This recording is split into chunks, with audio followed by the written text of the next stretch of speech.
नमस्कार दोस्तों, स्वागत है आपका हमारे YouTube channel MSPS 99 study centre पर। और आज मैं कक्षा 10 का साइंस का जो पार्ट प्रकाश का परावर्तन उसका अंतिम भाग अवतल दर्पण से प्रतिबिंब निर्माण लेकर आया हूं आपके लिए। और उससे पहले की वीडियो में मैं अवतल लेंस से प्रतिबिंब निर्माण और अपने दोनों प्रकार के दर्पण है उनसे प्रतिबिंब निर्माण हम पहले कर चुके हैं पहले वाले वीडियो में। इनके उपयोग वगैरह सारे उनके अंदर है, तो आप उन वीडियो को जरूर विजिट कर लें। और अब अपन देखते हैं अवतल लेंस से प्रतिबिंब निर्माण। पहले बात करें अपन इसकी बनावट की।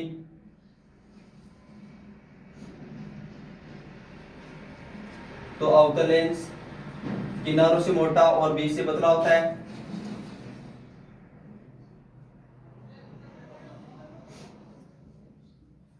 अवतल लेंस किनारों से मोटा और बीच से पतला, और इसकी जो प्रकृति होती है वो होती है अपसारी। अपसारी प्रकृति इसको कहा जाता है क्योंकि ये समांतर आपतित प्रकाश किरणों को अपवर्तन के बाद फैला देता है।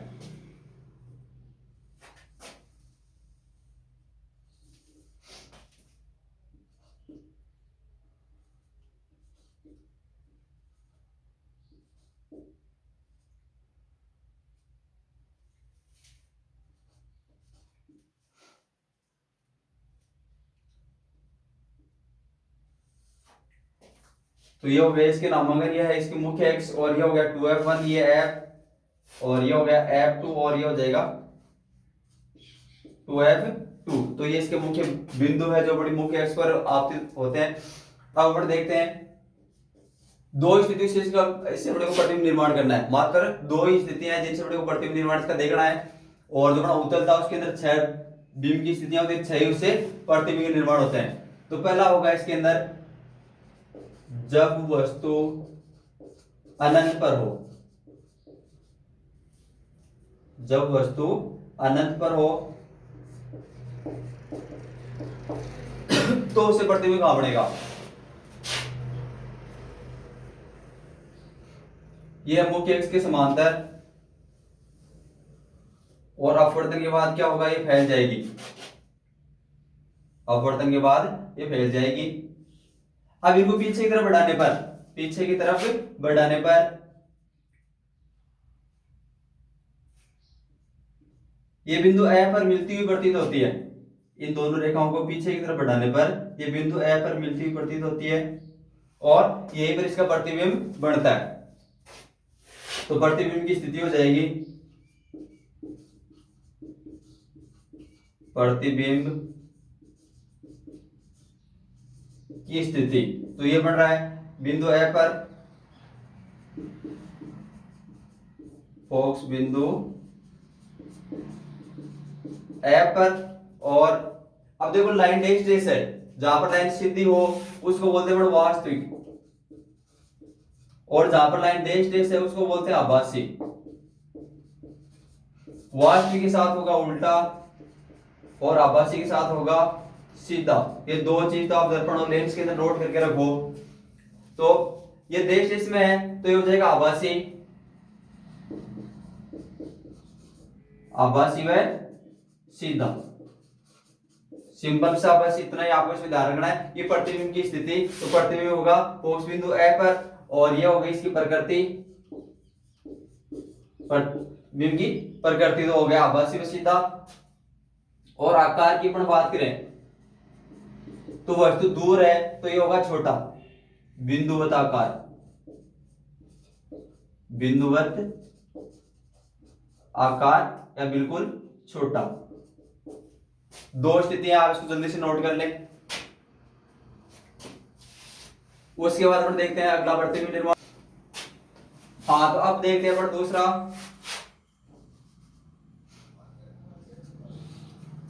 जब वस्तु अनंत के अलावा कहीं पर भी हो।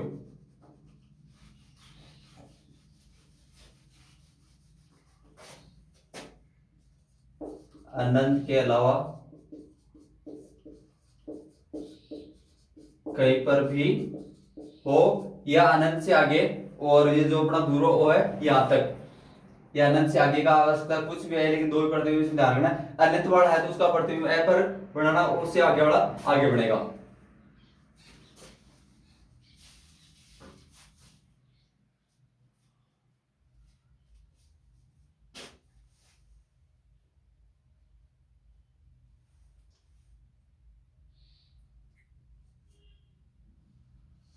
अब की बार अपना बिंब आ गया, मान लो अपन इसको यहां पर रख लेते हैं।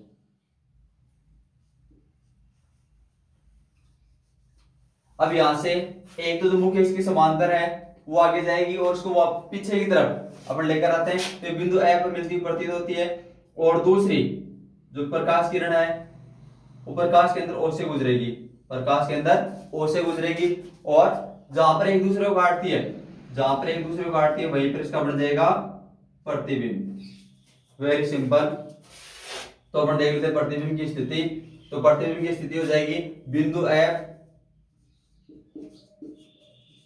बिंदु एफ व प्रकाश के अंदर, प्रकाश के अंदर ओ के मध्य, ओ के मध्य हो गया। आभासी वशीयता, और ये भी छोटा ही रहेगा, प्रतिबिंब का आकार है वो भी रहेगा छोटा। तो आप इसको जल्दी से नोट कर लें। उसके बाद अपन देखते हैं, तो अपन देखते हैं इसके उपयोग।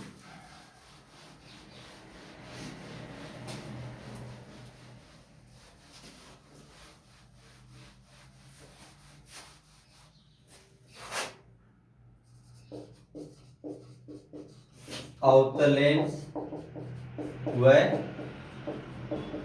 उत्तल लेंस के उपयोग।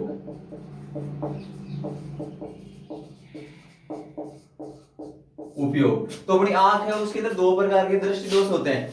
अपनी आंखों से जुड़े हुए दो प्रकार के दृष्टि दोष होते हैं, और उन्हीं के निवारण में या उनके लिए जो चश्मे बनवाते हैं, ऐनक बनवाते हैं, उनके अंदर ये दोनों लेंस काम में ले जाते हैं। एक तो अवतल और दूसरा उत्तल लेंस लगाओ चश्मा अपन काम में लेते हैं। तो अपने को देखना ये कि कौन सा दोष के अंदर अपने को उत्तल लेंस लगाओ चश्मा लगेगा और कौन से दोष में अवतल लेंस लगाओ चश्मा लगेगा। तो सबसे पहले मैं आपको बता दूं दो प्रकार के दोष। पहला होता है दूर दृष्टि दोष, और दूसरा होता है निकट दृष्टि दोष। निकट दृष्टि दोष। अब भाई ये परिभाषा अपन किताब से देखते हैं तो बहुत ज्यादा डिफिकल्ट है या बहुत ज्यादा कंफ्यूज करने वाली परिभाषा कही जाती है। एक बार पढ़ो दो बार पढ़ो याद बिल्कुल नहीं होगी। तो इसका सिंपल सा जो ट्रिक है वो क्या है, आप बस जो नाम पढ़ रहे हो उसको आप मान के चलो। यानी कि अपन दूरदृष्टि दोष पढ़ रहे हैं तो आप दूर वाला इस नाम को पकड़ लो, यानी कि अपने को दूर की वस्तु तो साफ दिखाई देती है लेकिन निकट की साफ नहीं दिखाई देती। परिभाषा हो जाएगी वह दोष जिसमें व्यक्ति को दूर की वस्तु तो स्पष्ट दिखाई देती है, दूर की वस्तु तो स्पष्ट दिखाई देती है,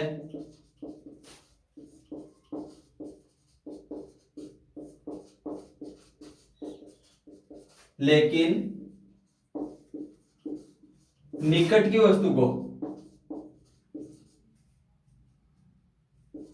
निकट की वस्तु को ढंग से नहीं देख पाता। स्पष्ट नहीं देख पाता है तो वह व्यक्ति आपको दूरदर्शी दोष से पीड़ित होता है। और इसका दूसरा ट्रिक रहेगा, देखो इसके अंदर ऊ की मात्रा आ रही है और इसके अंदर भी ऊ की मात्रा आ रही है, तो इसके निवारण के लिए अपन काम में लेंगे उत्तल लेंस। किस प्रकार से,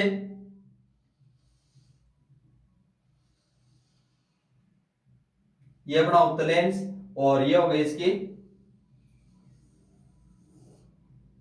मुख्य फोकस हो जाएगी और ये हो जाएगी इसकी समांतर आपतित प्रकाश किरण।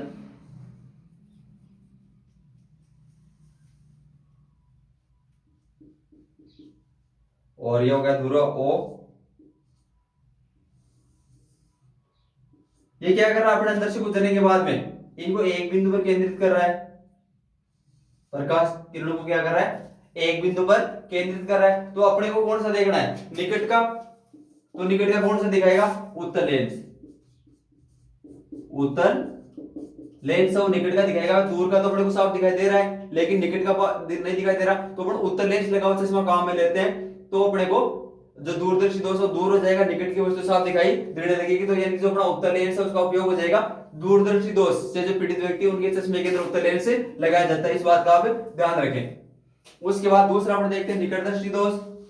तो इसके अंदर भी अपने को वही काम करना है, जो शब्द है उसको पकड़ कर चलना है। निकट यानी कि निकट की वस्तु साफ दिखाई दे रही है लेकिन दूर की वस्तु साफ दिखाई नहीं देती, तो वह दृष्टि दोष जिसके अंदर व्यक्ति को निकट की वस्तु साफ दिखाई देती है लेकिन दूर की वस्तु साफ दिखाई नहीं देती, तो उसको बोलते हैं अपन निकट दृष्टि दोष। और इसके निवारण में हो जाएगा अपना अवतल लेंस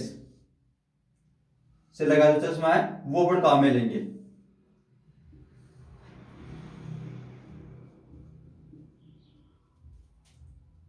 अब ये क्या करता है, तो मुख्य फोकस है वो तो बिल्कुल सीधे गुजर जाएगी और समांतर आपतित जो किरण होती है इनको क्या करता है, फैला देता है, इनको ये फैला देगा। तो इसके आरेख से अपने को पता चलता है निकट की साफ दिखाई दे रही लेकिन दूर की साफ दिखाई नहीं देती, तो अपने को तो इसमें दूर का देखना है, दूर का देखना है। और दूर का देखने के लिए कौन सा लेंस काम में लेंगे अपन, अवतल लेंस काम में लेते हैं। यानी ये जो प्रकाश किरण है दूर तक फैलती है और अपने को दूर का दृश्य आराम से दिखा देगी, तो अवतल लेंस का उपयोग हो गया। निकटदर्शी दोष से पीड़ित व्यक्ति उसके चश्मे के अंदर अवतल लेंस हो जाएगा और दूरदर्शी दोष से पीड़ित जो व्यक्ति उसके चश्मे में कौन सा हो जाएगा, अपना उत्तल लेंस। और दोस्तों इन दो दोष के अलावा एक तीसरा दोष होता है जिसका नाम है जरादृष्टि दोष। जरादृष्टि दोष, इसके अंदर जैसे व्यक्ति का आयु बढ़ती है, बूढ़ा होने पर क्या होता है, वो नहीं तो निकट की वस्तु साफ देख पाता है और नहीं दूर की साफ देख पाता है। तो इसके लिए द्विफोक्सी लेंस लगा जो चश्मा वो काम में लेते हैं, उसके अंदर एक भाग के अंदर होता है उत्तल और एक भाग के अंदर होता है अवतल लेंस। तो दोस्तों आज की क्लास में इतना ही, उम्मीद करता हूँ आपको हमारा वीडियो अच्छा लगा होगा। और यदि आपको हमारा वीडियो अच्छा लगता है तो आप वीडियो को लाइक करें और चैनल को सब्सक्राइब जरूर करें दोस्तों। धन्यवाद।